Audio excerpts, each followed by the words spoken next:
네, 오늘 함께 은혜 받으실 하나님의 말씀은 룻기 4장 18절에서 22절까지의 말씀입니다.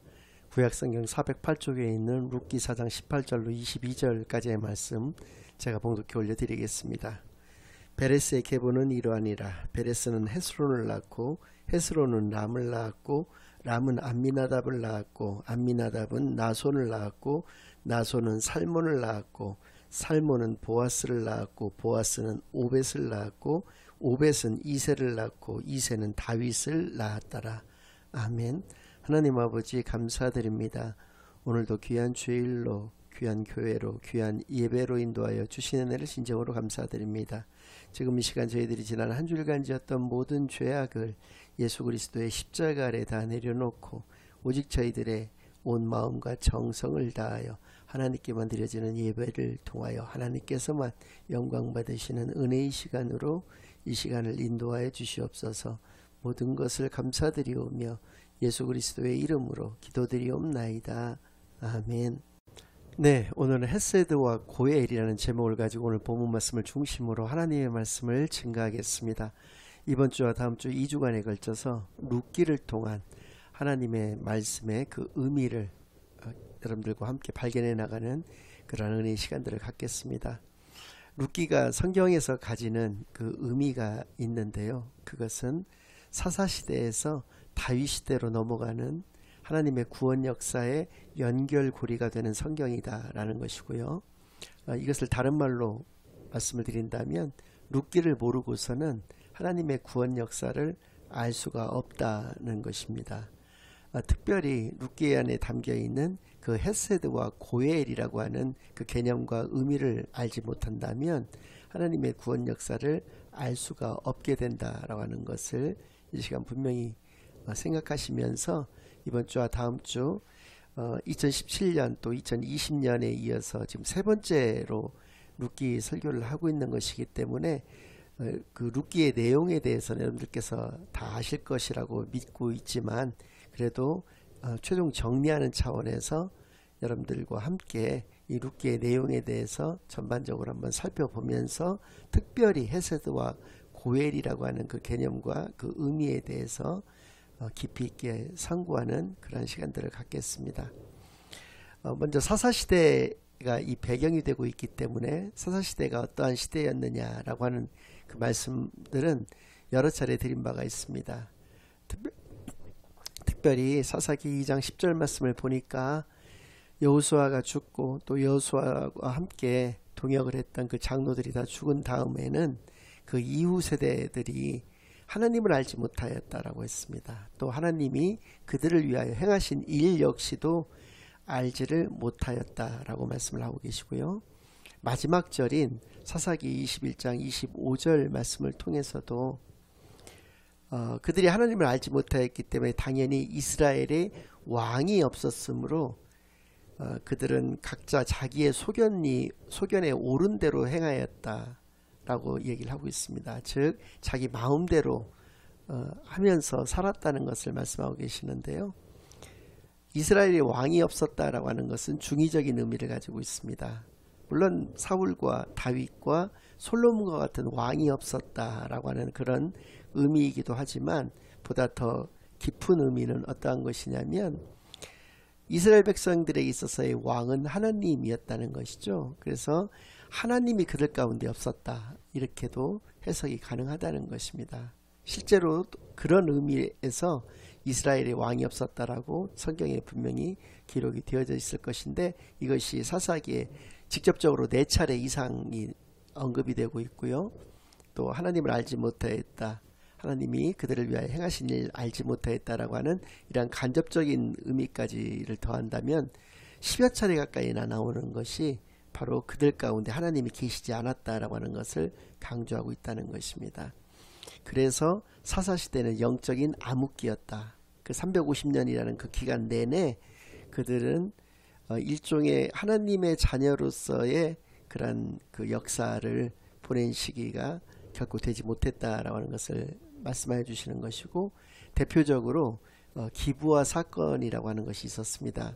그러니까 사사시대가 마치 그 아브라함 때의 소돔과 고모라와 같은, 그러니까 그들의 어떤 그 죄악이 관영됨에 따라서 하나님이 유황불로 그들을 심판하셔서 그 도시가 완전히 이 지구상에서 사라져 버렸던 것 같은, 그거하고 비견될 만한, 오히려 그보다도 더 못했던 그 시기가 사사시대가 아니었는가라고 하는 그 대표적인 사건이 사사기 19장에서부터 21장까지 소개가 되고 있는 기브아 사건이라는 것입니다.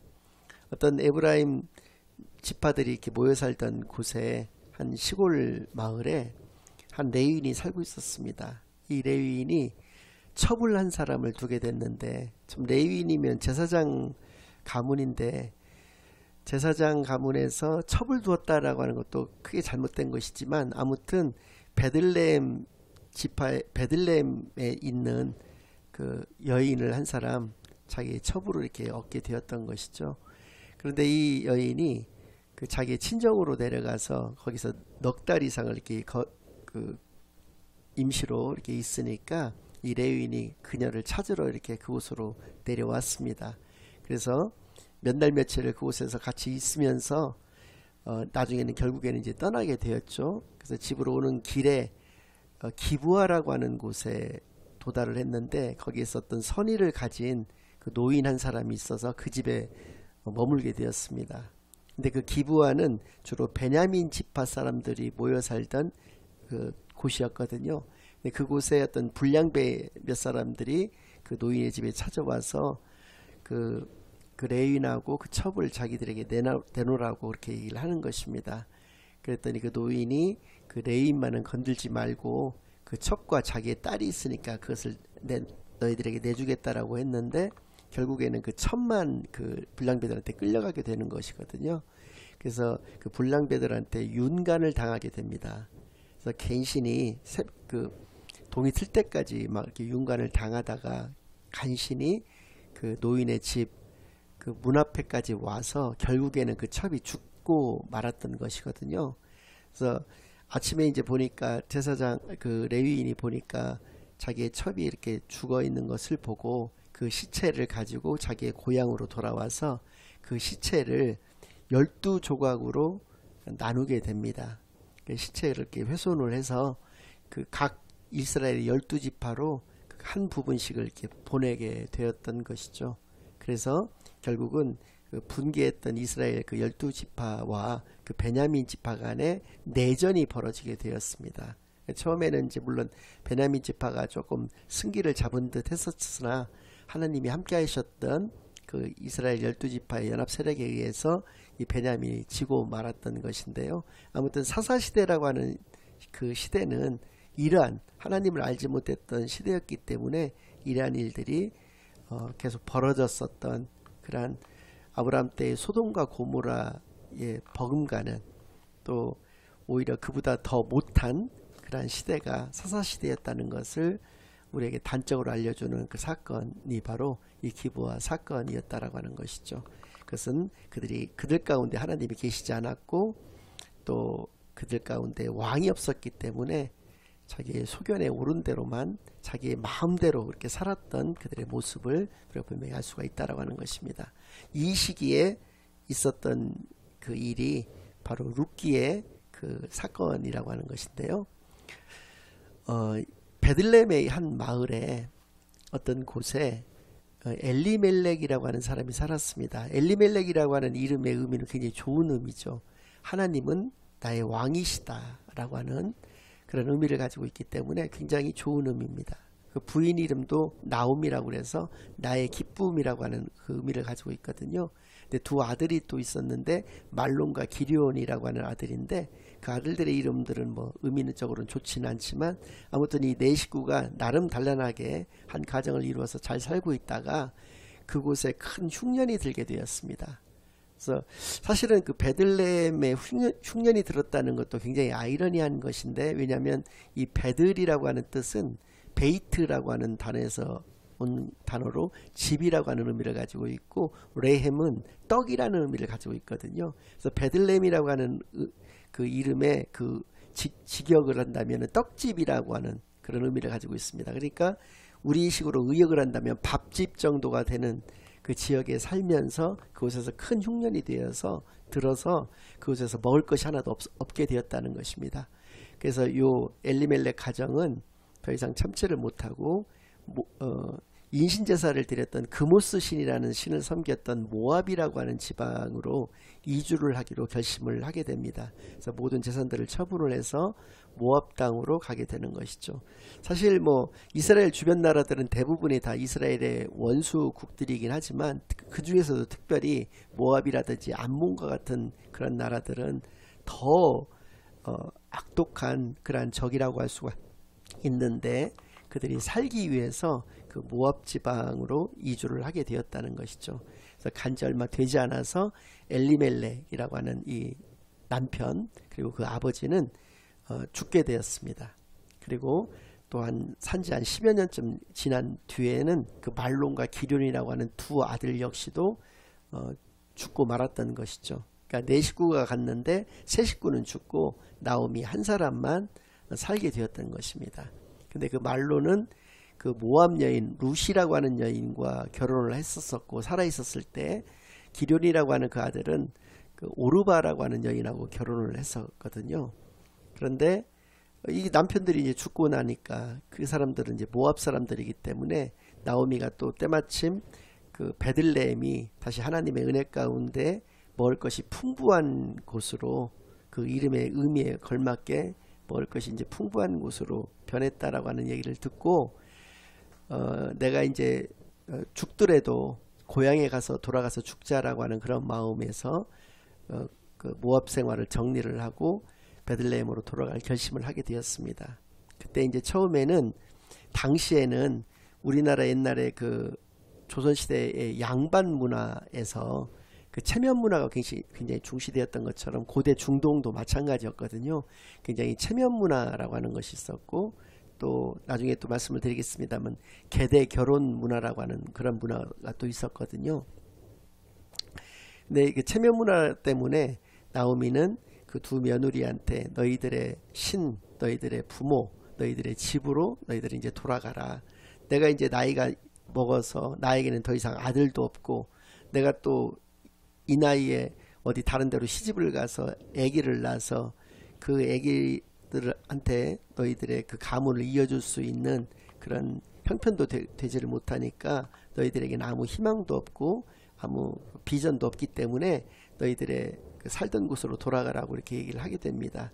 그랬더니 역시 그 오르바와 루시라고 하는 그 모압 여인들도 이제 체면 문화라고 하는 것이 있으니까 처음에는 아니다 우리가 어머니를 쫓겠다라고 하면서 이렇게 더 어느 정도로 가게 되죠. 근데 이제 두 번째 또 그렇게 이야기를 합니다. 나오미가 이제 너희들의 집으로 돌아가라라고 얘기했을 때 그 며느리들이 펑펑 울면서 오르바는 돌아가게 되었고 루시라고 하는 그 며느리는 룻기 1장 16절에서 17절 말씀을 통해서 이렇게 나오미한테 얘기를 하고 있습니다. 루시 이르되 내게 어머니를 떠나며 어머니를 따르지 말고 돌아가라 강권하지 마옵소서. 어머니께서 가시는 곳에 나도 가고 어머니께서 머무시는 곳에서 나도 머물겠나이다. 어머니의 백성이 나의 백성이 되고 어머니의 하나님이 나의 하나님이 되시리니 어머니께서 죽으시는 곳에서 나도 죽어 거기 묻힐 것이라. 만일 내가 죽는 일 외에 어머니를 떠나면 여호와께서 내게 벌을 내리시고 더 내리시기를 원하나이다 하는지라. 이 이야기는 아까도 말씀드렸던 그 체면 문화 때문에 나온 이야기가 아니라 진심으로 룻이 그 시어머니를 사랑했기 때문에 나올 수 있었던 얘기였던 것이거든요. 그러니까 어머니가 가는 곳에도 나는 따라갈 것이고 그게 어느 곳이든 어머니가 머무시는 곳에 나도 머물 것이고 어머니의 백성이 나의 백성이고 어머니가 섬기는 그 하나님이 나의 하나님이 되실 것이다. 어머니가 죽는 그곳에서 나도 죽을 것이고 어머니가 계시는 그 동안까지는 나는 어머니를 극진히 봉양할 것이다 라고 하는 이 룻의 이 말은 그 어머니를 사랑하였기 때문에 나올 수 있었던 말이었고 실제로 그는 베들레헴까지 그 어머니를 모시고 가게 되었던 것이죠. 그래서 나오미는 그 고향 땅에 도착을 해서 10년 이상의 세월이 흘렀지만은 그녀를 기억하고 있었던 그 사람들로 하여금 많은 환영을 받습니다. 아우 나오미가 왔네 하면서 환영을 받는데 더 이상 나를 나옴이라고 하지 말고 마라라고 불러라 라고 이렇게 얘기를 합니다. 마라라고 하는 말은 이제 쓰다 이런 뜻인데, 직역을 한다면, 의역을 한다면 이제 슬픔이라고도 할 수 있으니까 나의 기쁨이었던 나의 이름에서 나의 슬픔으로 이렇게 이름을 바꿔달라라고 얘기를 하면서 하나님을 원망하는 듯한 그러한 말을 합니다. 나를 이렇게 만드신 분은 바로 하나님이시다라는 식으로 얘기를 하는 것처럼 보이지만, 실제로 그녀의 마음속에는 죄책감이, 하나님에 대한 죄책감이 분명히 두 가지가 분명히 있었을 것입니다. 그것은 하나님을 떠났다라고 하는 것이죠. 하나님께서 그들에게 약속해 주신 가나안 땅을 떠났다라고 하는 것은 하나님을 떠난 것뿐만 아니라 하나님의 언약에서 떠났던 것을 의미하는 것이고, 하나님의 은혜에서부터 떠났던 것을 의미하는 것이거든요. 그리고 두 번째는 그 이방 여인과의 그 결혼에 대해서 그들은 극도로 싫어했고 하지 않았던 일인데, 그 이방 여인과 자기 아들들하고를 결혼시킨 거에 대해서 하나님께 죄책감을 분명히 가졌던 것으로 보여집니다. 아무튼 이렇게 베들레헴에 그들이 다시금 정착을 하게 되었고, 그들이 먹고 살 길이 막막했습니다. 더군다나 나오미 같은 경우는 나이가 많아서 어떤 일을 할 수도 없었던 그런 상황이었는데, 때마침 그때가 시기가 보리 추수 때에 이르러서 그들이 그곳에 도착을 했던 것이거든요. 그래서 건강했던, 그리고 젊고 건강했던 룻이 나가서 그 이삭 줍기라고 하는 것을 통해서 어머니를 봉양하고자 했던 것입니다.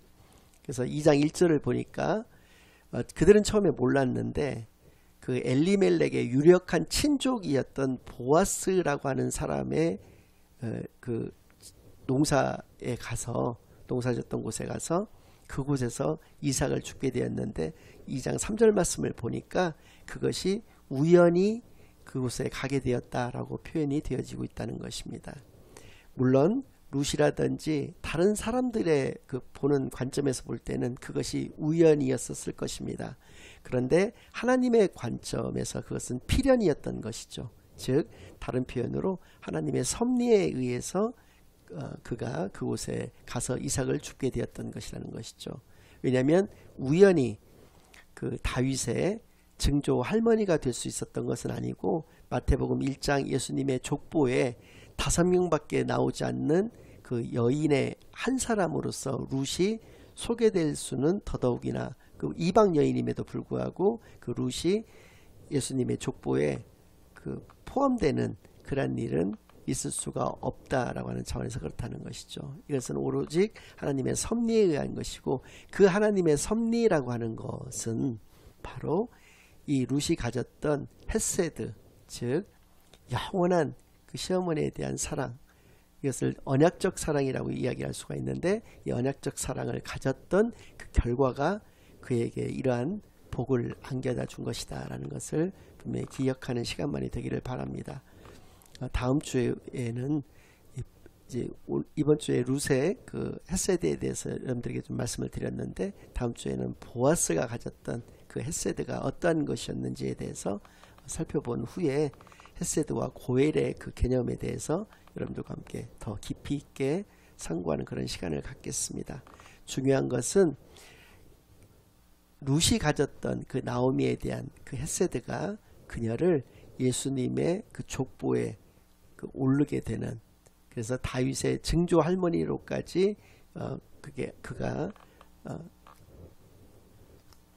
속하게 되는 그런 결과를 가졌던 것을 분명히 기억하여서, 우리가 하나님의 자녀로서 이 세상을 살아간다라고 하는 것은 어떤 의미인지, 그리고 어떻게 살아가야 하는 것인지에 대해서 한번 깊이 있게 생각해보는 그런 은혜의 시간만이 되기를 바랍니다.